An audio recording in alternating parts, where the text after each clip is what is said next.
Hello dear students, welcome to the another video of Eduins. আজকে আমরা দেখো আমাদের দ্বিতীয় অধ্যায় জীবনের প্রবাহমানতার থেকে কিছু গুরুত্বপূর্ণ প্রশ্ন আলোচনা করব।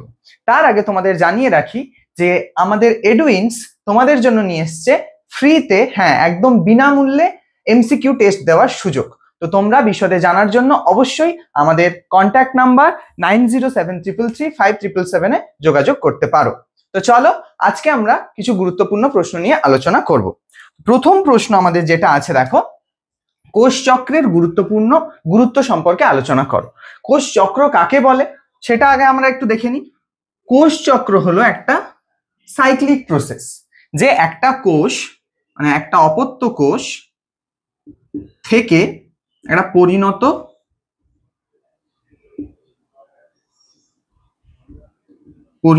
কোষ তৈরি হওয়া এবং সেই পরিণত কোষ থেকে আবার অপত্য কোষ তৈরি হওয়া। ঠিক আছে, তার মানে কি এই যে সাইক্লিক প্রসেসটা এটাকে আমরা বলি কোষ চক্র। ঠিক আছে, তো সেই কোষ চক্র আমরা জানি দুটো ফেজে বিভক্ত। কি কি? একটা হলো আমাদের ইন্টারফেজ, অন্যটা হলো মাইটোটিক ফেজ।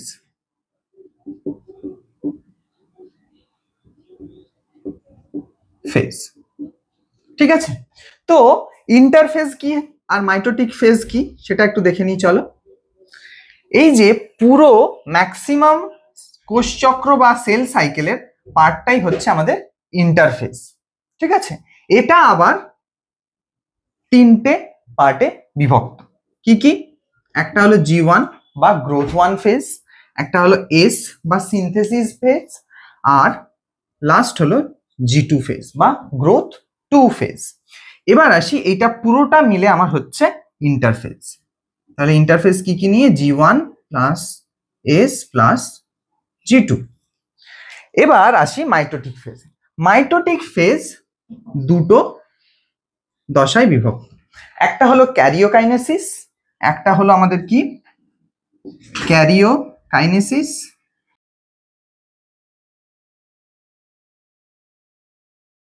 আর আরেকটা হলো সাইটোকাইনেসিস।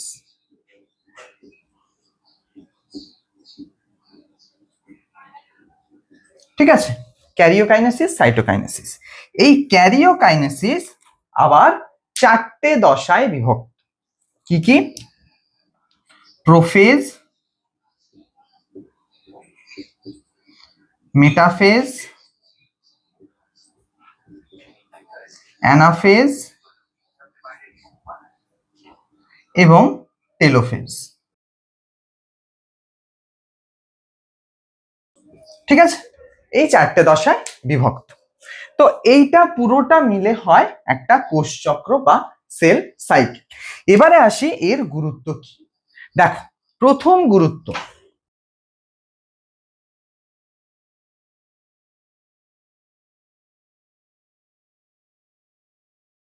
কোষ চক্রের গুরুত্বের জন্য আমি প্রথম থেকে যাই। তাহলে G1 ফেজে কি হয়? G1 ফেজে প্রোটিনের সিনথেসিস হয় বা প্রোটিন তৈরি হচ্ছে, বিভিন্ন সেল অর্গানিলিস যেগুলো থাকে বা কোষীয় অঙ্গাণু যেগুলো থাকে সেগুলো তৈরি হয়। তার মানে অবশ্যই কোষ চক্রে যখন সেল ডিভিশনের জন্য প্রিপারেশন নেয়, তার মানে কি যে কোষ বিভাজনের জন্য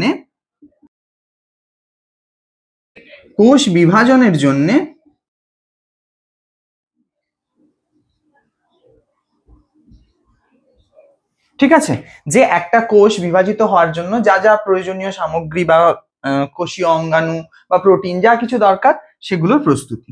দুই, এই যে পয়েন্টটা আমি বললাম যে কোষীয় অঙ্গাণু প্রোটিন ও বিভিন্ন যে সাবস্টেন্স গুলো আছে তাদের হচ্ছে তৈরি, যাতে দুটো যে অপত্য কোষ তৈরি হবে। মাইটোসিসে কি হয়? দুটো অপত্য কোষ তৈরি হয়। সেই যে দুটো অপত্য কোষ তৈরি হবে তার মধ্যে যাতে সমানভাবে সমস্ত এই জিনিসগুলো সমানভাবে বন্টন হয়। ঠিক আছে, এবার আসি 3 নম্বর। 3 নম্বরে তোমরা জানো এই যে G1 থেকে এস ফেজ থেকে G2 ফেজ, এই প্রত্যেকটা ফেজের মাঝে মাঝে কিন্তু একটা করে চেক পয়েন্ট থাকে। যেমন ধরো G1 এস চেক পয়েন্ট বা এস G2 চেক পয়েন্ট, ঠিক আছে? তো এই চেক পয়েন্ট গুলো কি ডিটেক্ট করে, যে G1 ফেজে বা G1 দশায় যে পরিবর্তনগুলো হওয়ার দরকার ছিল, ধরো প্রোটিন সিনথেসিস হওয়ার দরকার ছিল কোনো একটা স্পেসিফিক প্রোটিন, সেটা হয়েছে কিনা। যদি না হয়ে থাকে কিন্তু এই চেক পয়েন্টেই সেলটা আটকে যাবে। বিভাজিত হওয়ার জন্য যে প্রস্তুতি এস ফেজে ও যেতে পারবে না, ওকে ওটা কমপ্লিট করতে হবে, তারপর কিন্তু ও এস ফেজে যেতে পারবে। আবার সে ঠিক সেরকম ধরো এস আর G2 ফেজের মধ্যে যে চেক পয়েন্টটা আছে, ধরো এখানে এস ফেজে কি হয়, মেনলি আমাদের প্রধান কাজ হচ্ছে এস ফেজে ডিএনএ রেপ্লিকেশন, ঠিক আছে, বা ডিএনএ প্রতিলিপিকরণ। সেখানে কি হয় যে ডিএনএ কন্টেন্ট থাকে বা জেনেটিক ম্যাটেরিয়াল থাকে, সেটা ডাবল হয়ে যায় বা দ্বিগুণ হয়ে যায়। তো সেটা যদি ঠিকঠাক না হয় এই চেক পয়েন্টে ধরা পড়বে। এখানে যে চেক পয়েন্টটা থাকছে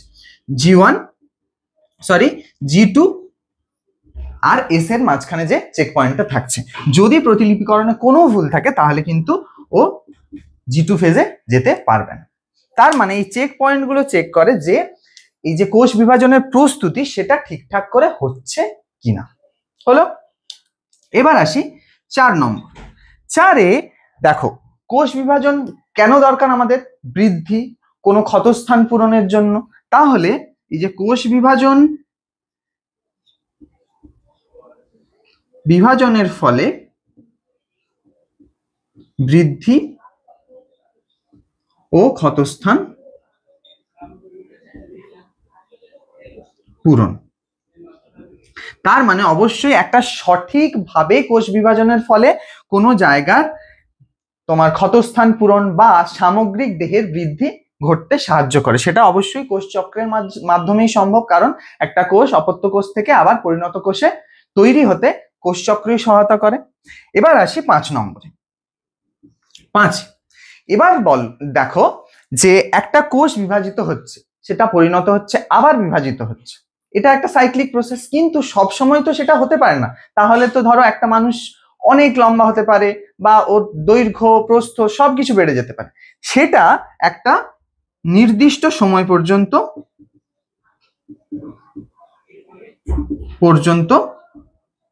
ঘটে।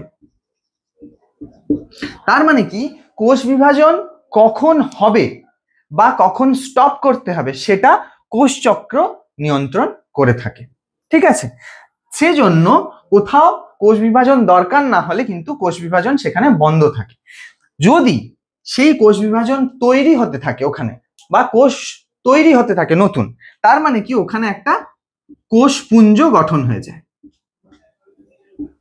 ঠিক আছে? এবারে যখন প্রয়োজনের থেকে বেশি কোষপুঞ্জ গঠন হয়ে যাবে, তার মানে কি এখানে রিসোর্স বা যে খাদ্য বা গ্যাস যেগুলো, সেগুলো সবই লিমিটেড, সেগুলোর ঘাটতি ঘটবে। তার মানে কি এই কোষগুলো নিজেদের মধ্যেই কম্পিটিশন করে কিছু কোষ এখানে মারা যায়। হ্যাঁ, তো সেই মারা যাওয়ার ফলে এখানে নিজের শরীরের মধ্যেই কোষের পচন তৈরি হবে। এবার এই যে অনিয়ন্ত্রিত কোষ বিভাজন প্রক্রিয়া, তার ফলে যে কোষপুঞ্জ তৈরি হয় তাকে আমরা কি বলি, টিউমার। এবারে এই টিউমার একটা জায়গায় গিয়ে যদি স্টপ হয়ে যায় ভালো, কিন্তু এটা যদি অনিয়ন্ত্রিত ভাবে বিভাজিত হতে থাকে তাহলে সেখান থেকে কি হতে পারে, ক্যান্সার।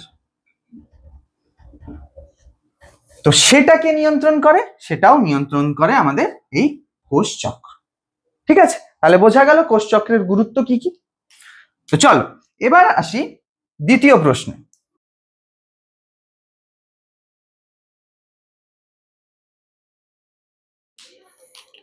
আচ্ছা, দ্বিতীয় প্রশ্ন কি আছে, যৌনুক্রমে মিয়োসিসের গুরুত্ব আলোচনা কর। যৌনুক্রম কাকে বলে সেটা আমরা পড়ে নিই একবার। যৌনুক্রম হলো বা অল্টারেশন অফ জেনারেশন, যৌনুক্রম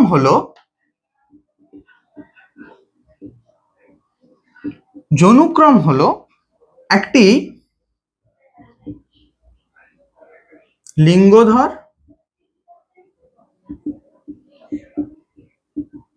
উদ্ভিদ ও রেণুধর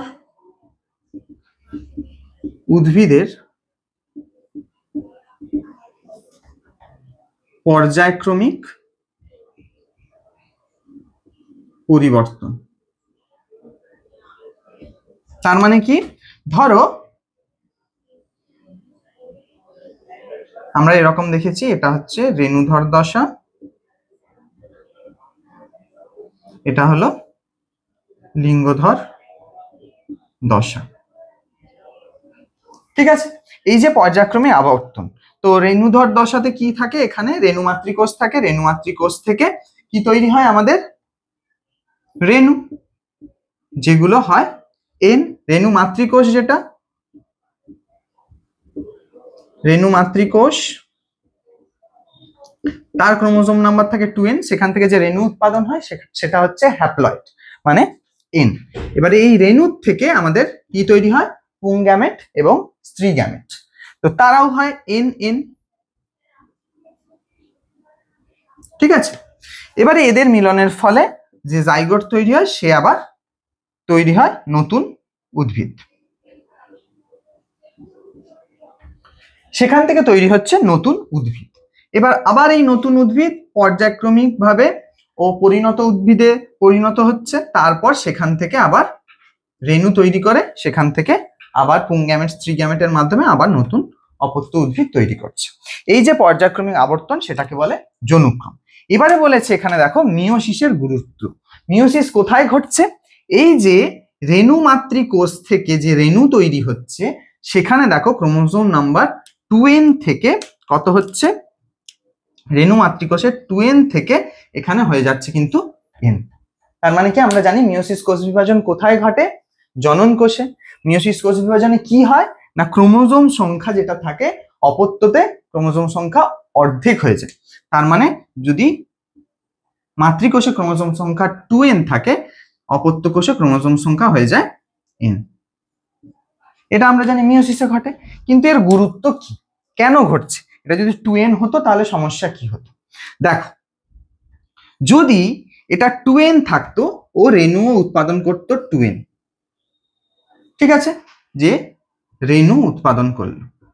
এবার এই রেণুর থেকে পুংগ্যামেট স্ত্রী গ্যামেট তৈরি হবে। এবার তারাও যদি হয়ে যায় 2n আর 2n, এটা ধরো মেল, এটা ফিমেল। এবারে এদের নিষেকের ফলে যে অপত্য তৈরি হবে, তার মানে 2n প্লাস 2n, যে জাইগোট তৈরি হবে সেটা হয়ে যাবে 2n প্লাস 2n মানে 4n হলো। এবার দেখো, মাতৃকোষ যেটা ছিল তার ক্রোমোজোম সংখ্যা ছিল 2n, কিন্তু অপত্য কোষ যে হলো তার ক্রোমোজোম সংখ্যা হয়ে গেল 4n। এবারে এর থেকে আবার যখন তৈরি হবে নতুন অপত্য, তার মানে কি 4n 4n, সেখানে এটা হচ্ছে পুংগ্যামেট, এটা স্ত্রী গ্যামেট, এটা যখন আবার জাইগোট তৈরি করবে তার ক্রোমোজোম সংখ্যা কত হয়ে যাবে, 8n। তার মানে কি, ক্রমশ একটা যে কোনো প্রজাতির ক্রোমোজোম নাম্বার এভাবে বাড়তে থাকবে, সেটা তো কখনোই সম্ভব নয়, কারণ আমরা জানি যে কোনো একটা প্রজাতির ক্রোমোজোম সংখ্যা সবসময় নির্দিষ্ট থাকে। তাই এই প্রজাতির ক্রোমোজোম সংখ্যা নির্দিষ্ট রাখার জন্যই কিন্তু মিওসিস কোষ বিভাজনটা খুব গুরুত্বপূর্ণ। জনুক্রমের ক্ষেত্রে রেণু মাতৃকোষ থেকে যে রেণু তৈরি হচ্ছে, সেটা যদি হ্যাপ্লয়েড বা মিওসিস কোষ বিভাজনের মাধ্যমে অর্ধেক না হয়ে যায় ক্রোমোজোম নাম্বার, তাহলে কিন্তু এই যে নতুন অপত্য তৈরি হচ্ছে তার মধ্যে ক্রোমোজোম সংখ্যা বাড়তে থাকবে। ঠিক আছে, তো এই জন্যই মিওসিসে আমাদের জনুক্রমের ক্ষেত্রে মিওসিস খুবই গুরুত্বপূর্ণ। ঠিক আছে, আশা করি তোমরা এই দুটো প্রশ্ন বুঝতে পেরেছো। যদি তোমাদের কোনো কোয়েশ্চেন বা ডাউট থেকে থাকে, তোমরা অবশ্যই আমাদের কমেন্ট সেকশনে জানাও, আমরা পরের ক্লাসে সেটা নিয়ে আলোচনা করব। আর এরকম আরো ইনফরমেটিভ এবং শিক্ষামূলক ভিডিও পাওয়ার জন্য তোমরা আমাদের ইউটিউব চ্যানেল এডুইন্সকে সাবস্ক্রাইব করো, এবং অবশ্যই তোমরা নিজেদের নাম ফ্রি এমসিকিউ টেস্টের জন্য এনরোল করো। আর বিশদ জানার জন্য আমাদের দেখো কন্ট্যাক্ট নাম্বার বোর্ডে দেওয়া আছে, 9073335777 যোগাযোগ করো। Thank you. Eduwings, learn, grow, succeed.